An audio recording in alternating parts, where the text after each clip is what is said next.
শাহজালাল বিজ্ঞান ও প্রযুক্তি বিশ্ববিদ্যালয় মানে সাস্টের ভর্তি পরীক্ষা নিয়ে ভাবছেন, তো এর কোডটা ভাঙা যাক, কি বলেন? এই আলোচনায় আমরা ধাপে ধাপে দেখব কিভাবে একটা সেরা কৌশল বানানো যায়। চলুন তাহলে শুরু করা যাক। সাস্টের ভর্তি পরীক্ষা নামটা শুনলেই কিন্তু একটা চাপ কাজ করে, তাই না? আর তৈরি নিতে গিয়ে একটু দিশেহারা লাগাটা খুবই স্বাভাবিক। কোথা থেকে শুরু করব, কি পড়ব, কি বাদ দেব, হাজারটা প্রশ্ন মাথায় ঘুরপাক খায়। আচ্ছা, তৈরি শুরু করার আগে সবচেয়ে বড় যে ভুলটা সবাই করে সেটা আগে ঠিক করে নেওয়া যাক। দেখুন, সাস্ট কিন্তু জিএসটি গুচ্ছ পরীক্ষার আওতায় পড়ে না। ওদের পরীক্ষাটা হয় একদম নিজস্ব পদ্ধতিতে, আর এই কারণেই এর প্রস্তুতির কৌশলটাও হবে একেবারে আলাদা। এটা মাথায় রাখা কিন্তু খুব জরুরি। তো প্রথম ধাপ, পরীক্ষার নিয়মকানুনগুলো একটু ডিকোড করা যাক, মানে অফিসিয়াল নম্বর বন্টন আর নিয়মগুলো কি বলছে সেটা জেনে নেওয়া। কারণ যে কোনো যুদ্ধের আগে তো তার ময়দানটা চিনে নিতে হয়, তাই না? চলুন তাহলে এটাই আগে দেখি। এই ইউনিটের নম্বর বন্টনটা খেয়াল করুন, খুবই গুরুত্বপূর্ণ কিন্তু। ফিজিক্স, কেমিস্ট্রি আর ম্যাথ, এই তিনটা বিষয় কিন্তু মাস্ট, মানে উত্তর করতেই হবে। প্রত্যেকটাতে ২০ নম্বর। আসল খেলাটা হবে চতুর্থ বিষয়টাতে, মানে বায়োলজি আর ইংলিশের মধ্যে যে কোনো একটা বেছে নিতে হবে। আর এই সিদ্ধান্তটাই কিন্তু অনেক কিছু ঠিক করে দেবে। এখানে একটা ইন্টারেস্টিং ব্যাপার আছে। সাস্টের নেগেটিভ মার্কিং কিন্তু অন্য অনেক ভার্সিটির চেয়ে কম। প্রত্যেকটা ভুল উত্তরের জন্য কাটা যাবে মাত্র 0.20 নম্বর।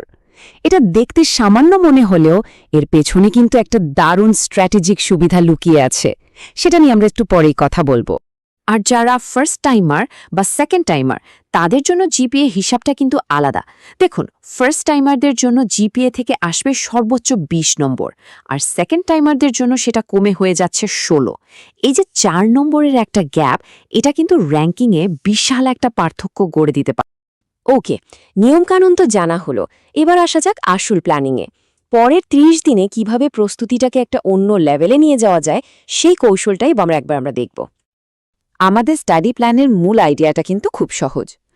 কোনো একটা চ্যাপ্টারের পিএইচডি করতে গিয়ে বাকিগুলো ছেড়ে দেওয়ার কোনো মানে হয় না। তার চেয়ে বরং প্রত্যেকটা চ্যাপ্টার থেকে মোটামুটি একটা ভালো ধারণা রাখা অনেক বেশি কাজের।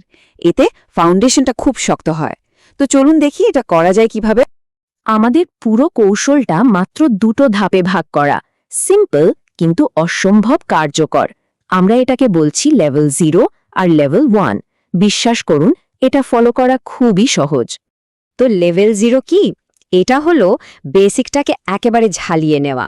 মানে মূল যে টেক্সট বই আছে, ধরুন ফিজিক্সের জন্য ইসাক স্যারের বই, তার শেষের প্রত্যেকটা এমসিকিউ সলভ করে ফেলা।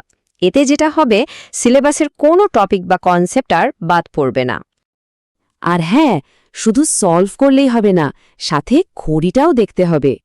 লেভেল 0 প্র্যাকটিসের সময় টার্গেট থাকবে প্রত্যেকটা প্রশ্নের জন্য 45 সেকেন্ড, এর বেশি নয়। এই অভ্যাসটা করতে পারলে পরীক্ষার হলে টাইম ম্যানেজমেন্ট নিয়ে আর কোনো চিন্তাই থাকবে না।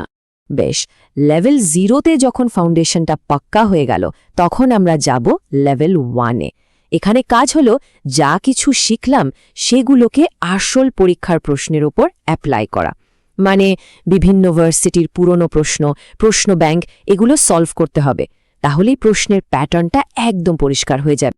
তৈরি তো হলো, কিন্তু আসল খেলা তো পরীক্ষার হলে, তাই না? অনেক ভালো প্রস্তুতি নিয়েও কিন্তু অনেকে ওই চাপের মুহূর্তে ঠিকঠাক পারফর্ম করতে পারে না।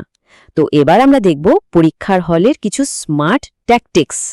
পরীক্ষার হলে ঢোকার পর যে বড় সিদ্ধান্তটা নিতে হবে, সেটা হলো বায়োলজি নাকি ইংলিশ। এটা কিন্তু শুধু ২০ নম্বরের একটা প্রশ্ন না। এই একটা সিদ্ধান্তের উপরেই নির্ভর করছে কোন কোন ডিপার্টমেন্টের দরজা খোলা থাকবে আর কোনটা বন্ধ হয়ে যাবে। ব্যাপারটা কিন্তু খুবই সহজ, স্ক্রিনে তাকালে পরিষ্কার হয়ে যাবে। যদি টার্গেট থাকে জেনেটিক ইঞ্জিনিয়ারিং বা বায়োকেমিস্ট্রি, তাহলে বায়োলজি উত্তর করা মাস্ট। আর যদি তা না হয়, তাহলে বাকি সব ডিপার্টমেন্ট, এমনকি ফরেস্ট্রি বা ওশেনোগ্রাফির মতো সাবজেক্টেও কিন্তু ইংলিশ উত্তর দিয়ে আবেদন করা যায়। সো চয়েসটা কিন্তু বেশ ক্লিয়ার। মনে আছে আমরা নেগেটিভ মার্কিং নিয়ে কথা বলছিলাম?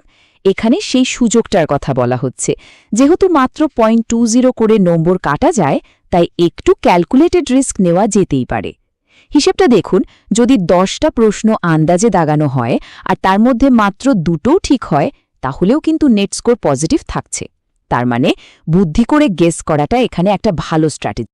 আচ্ছা, এবার কিছু প্র্যাকটিক্যাল কথায় আসা যাক। পরীক্ষার দিনের জন্য একটা টুল কিট রেডি রাখতে হবে, এমন কিছু জিনিস যা না থাকলে শেষ মুহূর্তে ভয়ঙ্কর ঝামেলায় পড়তে হতে পারে।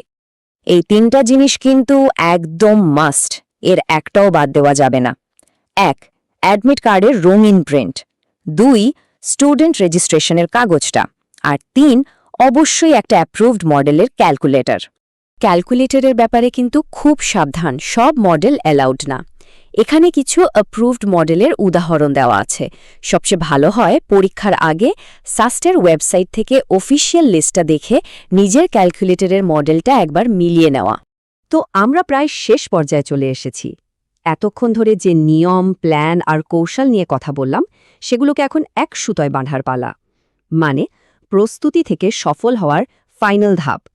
একটা প্রশ্ন সবার মনেই থাকে, কত পেলে চান্স হবে? গত কয়েক বছরের ডেটা যদি দেখি, ৮০ নম্বরের এমসিকিউতে কেউ যদি ৫০-এর বেশি তুলতে পারে, তাহলে একটা সিট পাওয়ার সম্ভাবনা বেশ ভালো। আর স্কোরটা যদি ৬০ পার হয়ে যায়, তাহলে তো পছন্দের টপ সাবজেক্ট পাওয়ার সম্ভাবনাও অনেক বেড়ে যায়।